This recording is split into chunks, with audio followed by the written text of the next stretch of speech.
story about where you're shooting, what's the beginning of your story, what's the middle of your story, what's the ending of your story. You're making a movie, you know. So like, what is going to be the engaging first scene that's going to make me watch this? That's going to be intriguing to me, and how are you going to pace the action through the story so that I stay and keep my attention? Because there's so much competing media out there that you can't be indulgent when you do a story. You just can't shoot and throw everything in. Your job is to make decisions. You know, if you're a journalist, you're being paid to make a decision about what's effective, what's the most powerful thing that I have, what's the most powerful story that I can tell. Question about the story on dangerous business. How did you make this? I just came to know. I downloaded, but I didn't see. Oh, you mean the story for Frontline, the hour documentary? That's a long story, but this is an hour documentary for Frontline on PBS, which is a documentary series. It's the best documentary series in the United States, I think.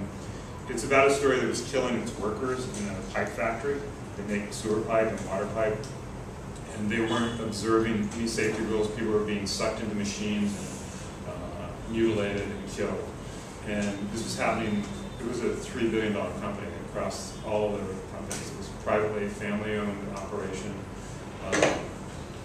And we found out through a source in the Justice Department who was going to look into worker safety issues there.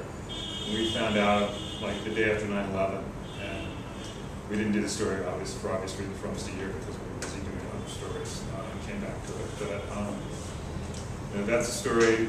I don't know, depending on the broadband speed, you can watch Frontlines online. They have hours and hours of stuff, and they have great transcripts and other things there. But it requires a fast broadband connection to watch some of those shows. But you know, that's a story that probably took 8 or 9 months to do. I recut that film 15 times before it's done. So I was working with the CBC in Canada, because there was also a Canadian component, and cut it in Toronto. So David Fanning, who's the executive producer of that show, would come in the edit room and look at it for a while and then change this, change this. About half his suggestions worked, half didn't work. That's kind of how it works sometimes. So it was a long process. Doing hour documentaries is much more labor intensive than doing shorter stories. What software do you use? Final